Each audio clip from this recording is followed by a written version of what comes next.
之前我们有拍过一部影片，有讲到有一些未爆弹可能会对比特币的价格走势会有影响。如今这个未爆弹开始有一点在骚动，没错，就是 Silvergate 这一家美国上市的银行。你一定会想说，银行不就是传统金融吗？为什么跟加密货币有关系？欢迎来到富可实验室，今天我们就要与你分享接下来有可能会影响到币圈动荡的一件大事。就算你不在币圈，也可以了解看看，因为这家银行一天最多市值蒸发了 58%， 也在过去1年中蒸发掉了 90%， 而且这也可能会是史上第一次发生的大型银行机构崩坏事件。就跟着我们继续往下看，走。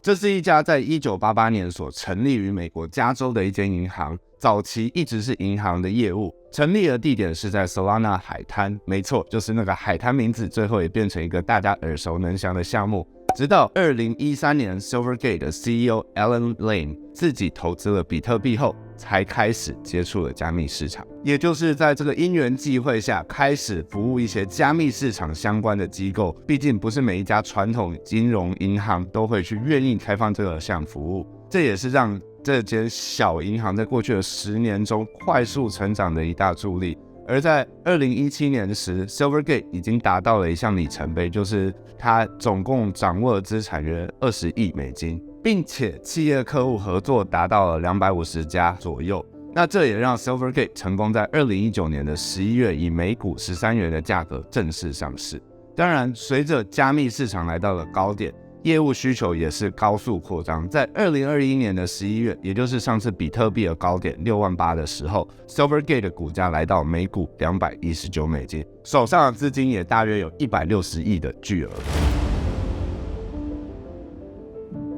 Silvergate 的银行处理了大约80%的法币与稳定币兑换的业务，也就是说是一个衔接金融体制和加密市场的一个重要的枢纽。那为什么可以做到这样子呢？最重要的是它所建立的 SEN 体系 Silvergate Exchange Network， 主要就是能够让使用者24小时随时随地都能够进行资产交换。那这是做什么的呢？假设今天你存了10万美金进去账户，照理说你应该会拿到10万等值的稳定币，但同时如果你要提出5万美金的稳定币转换成法币资产，那这时候 SEN 就能够帮你记录这笔账目，用于销毁之后你存入蒸发的这些稳定币。当然不仅仅只是美金，欧元也是他们服务的项目之一。也就是说，这个服务大部分一线的交易所也都是他的客户，在这之中包含美国最大的交易所 Coinbase、USDC 的发行商 Circle、稳定币的发行商 Paxos， 还有币安 Kraken， 还有 All in 比特币的 MicroStrategy， 都是业务上往来的。但也就是其中一件事撬开了这个崩坏的开始。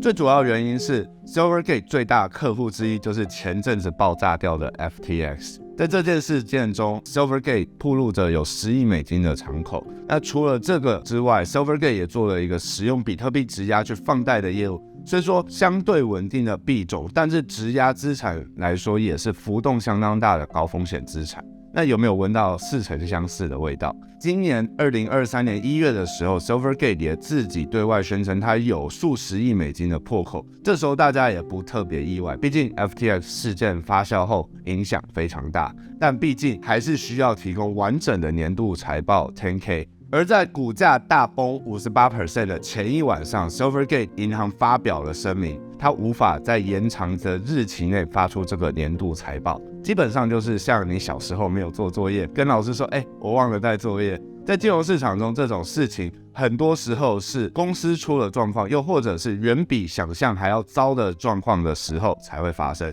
所以很多人在猜想，这1月的时候已经有很恐怖的资金破口，那么这次不敢提交的话，是不是真的状况比我们想象中的还要严重？而在这个过程中 Silvergate 还需要去卖债券来去补其他银行的借款。如果再看到 Silvergate Q3 的财报，你会发现 Silvergate 的手上有很多资产都写的没有到特别的明确，像是投资项目还有这种债券类型的资产，说起来看起来也是正常的，但是你细思极恐，你会发现这个作账方式会让一间公司看起来相对的健全。但如果你要去看之前的财报，或者是想要深入研究的话，影片下方也有放上他之前的财报，看完你就知道我在说什么了。但这边我就不展开讨论。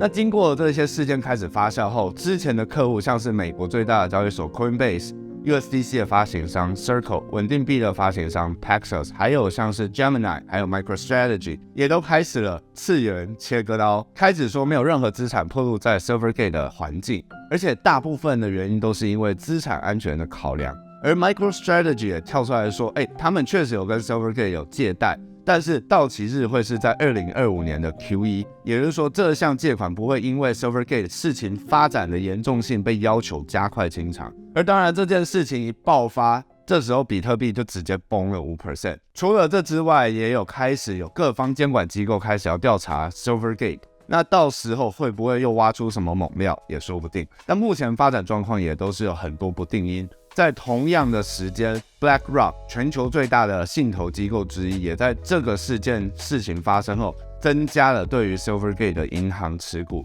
但说不定这会变成以退为进的做法，也说不定。如果要接收到第一手资讯，也可以考虑追踪一下库克实验室的推特，连结我也会放在影片下方，毕竟影片出来还要剪，反应周期都会比较长一点。那如果真的不幸事情炸裂开了，会有什么样的影响呢？如果 Silvergate 真的倒下的话，这应该也是我们最不想看到的。这会影响到几件事情。第一件就是原本作为传统金融和新兴资产的桥梁就此断裂，这样会导致投资机构还有资金有意愿进入加密市场的难度再度提高。再来就是加密资产流动性会因此被抽走很多，这也代表是说要转牛市的资金可能更加不足。但要记得的是 Silvergate 的 SEN 会影响到很多稳定币的铸造和销毁的速度，所以这个稳定币也会受到一定程度的影响。第二就是因为 Silvergate 是传统金融出身，却因为各种骨牌效应而遭受到波及，也会倒下。那么之后的监管肯定会更加严厉，所以说越严厉监管对于使用者来说确实是比较安全，但是越限制越多，也同样的发展也会绑手绑脚，越来越困难。第三，可能因此监管又会延烧到各种中心化的机构，所以说清除烂疮是好事，但有时候一次清除时，市场要从这个阵痛期恢复，也会花一段很长一段的时间。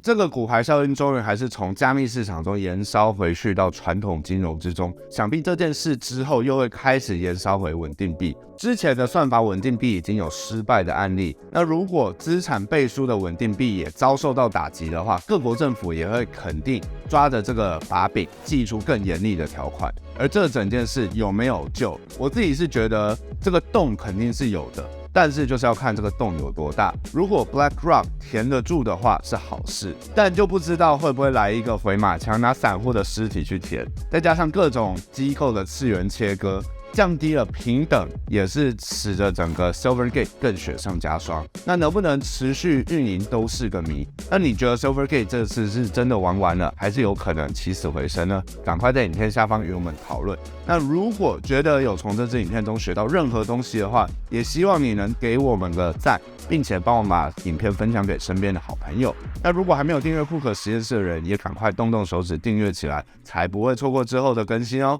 那今天就到这里啦，拜拜。